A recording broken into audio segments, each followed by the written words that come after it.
And it's Bible Geek time again. Shall we deal with a question from Jesse, number 3218. Dr. Price, I have been listening to many of William Lane Craig's public debates on the resurrection of Jesus.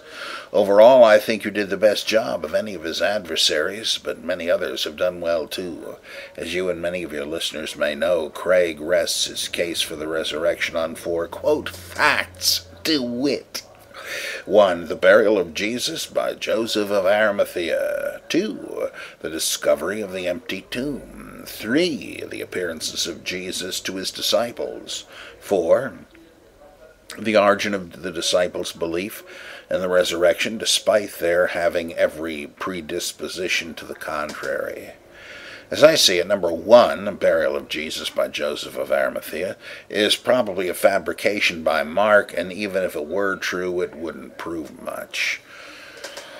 2, discovery of the empty tomb slips into the fallacy that you described so well as rationalist apologetics, in which Craig essentially assumes biblical inerrancy and then dares his critics to come up with some other explanation for the fact of the empty tomb. It's like saying that the yellow brick road's got to lead somewhere. How can you deny there's an Emerald City?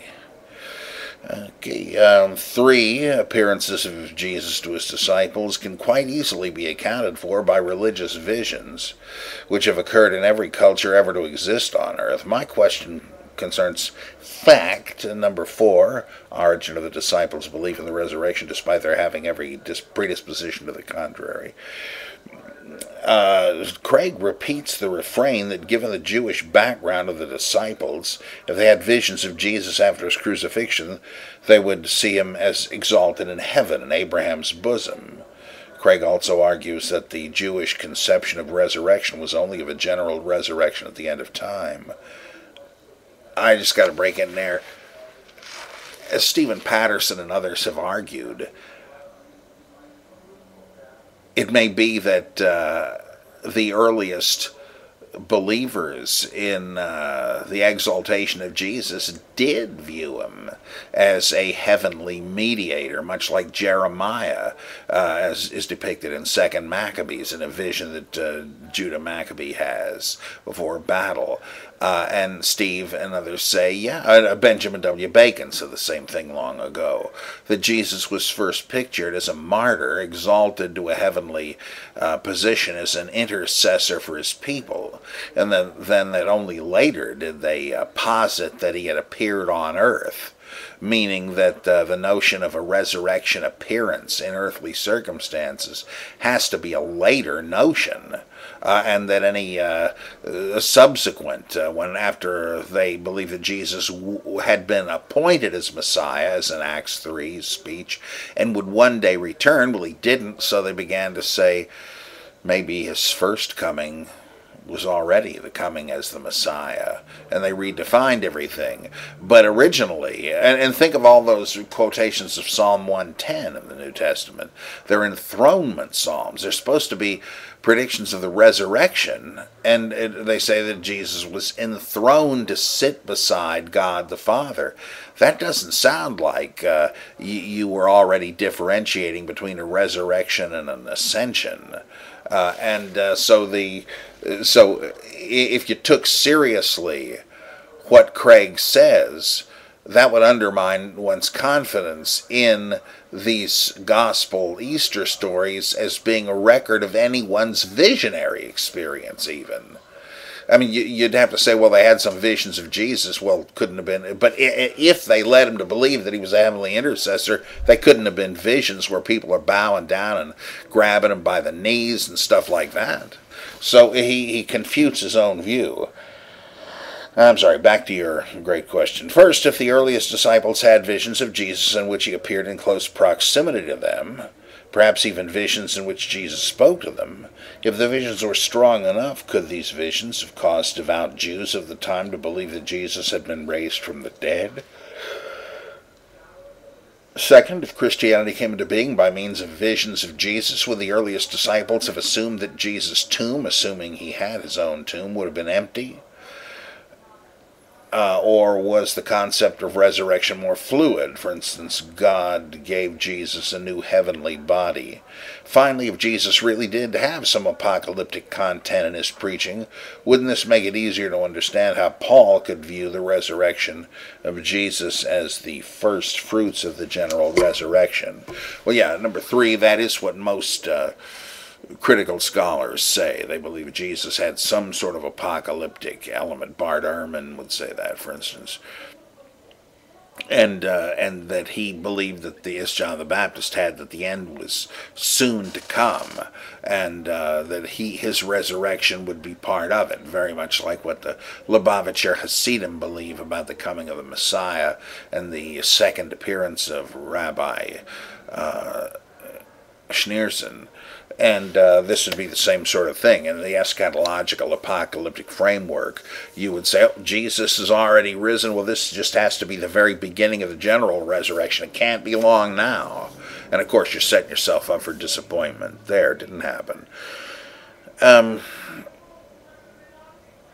back to the second part of this. If Christianity came into being based on these visions, would the early Christians have believed his body had been taken up to heaven or evaporated or whatever?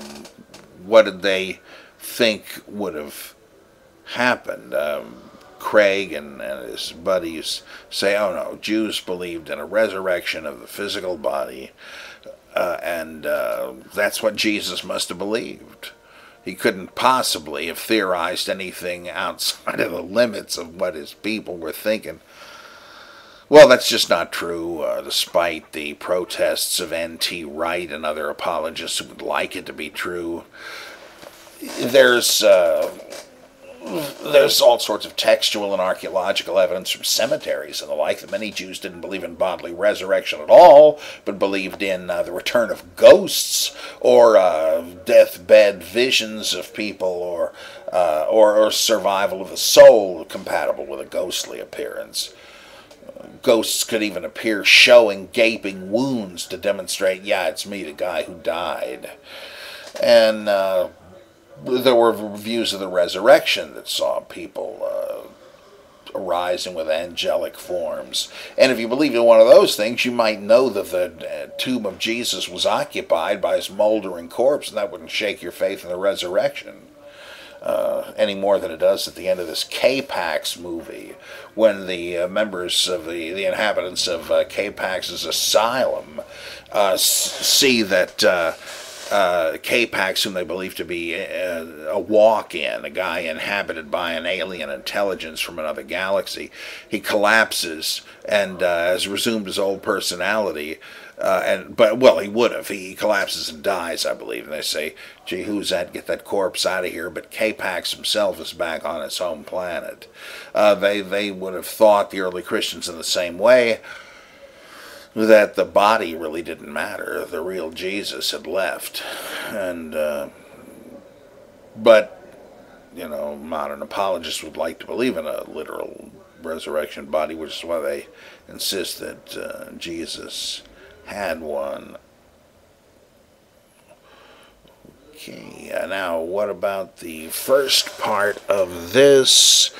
If the earliest disciples had visions of Jesus in which he appeared in close proximity to them, perhaps even visions in which Jesus spoke to them, if the visions were strong enough, could these visions have caused devout Jews of the time to believe that Jesus had been raised from the dead? You mean other Jews than those who had the visions?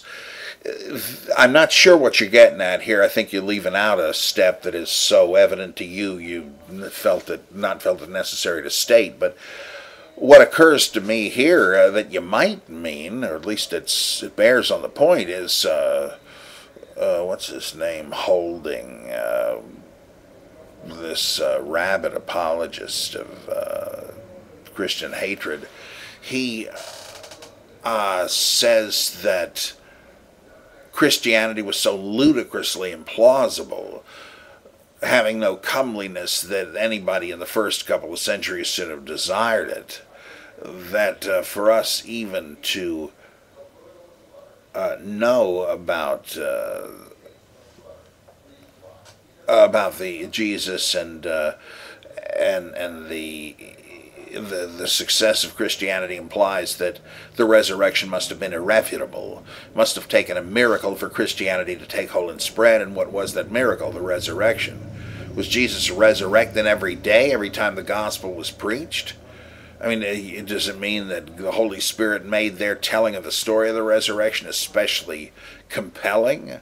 Or does it mean that the evangelists had all kinds of information that,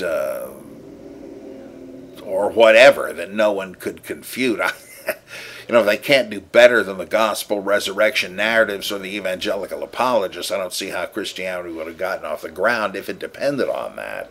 Really, what that argument is arguing for implicitly is what Bultmann says, that there's a new revelatory disclosure every time the gospel is preached, so that people are zapped by the Holy Spirit. It's not like the original Easter morning was so compelling to those who were there that the same compelling character radiated out for generations afterward. That's just silly thinking. Otherwise people would have just said, oh yeah, those people had visions, that's it. Well, thanks for a series of good questions packed into one. Very good ones. Thank you, Jesse, and I'll see you next time for more Bible geekery.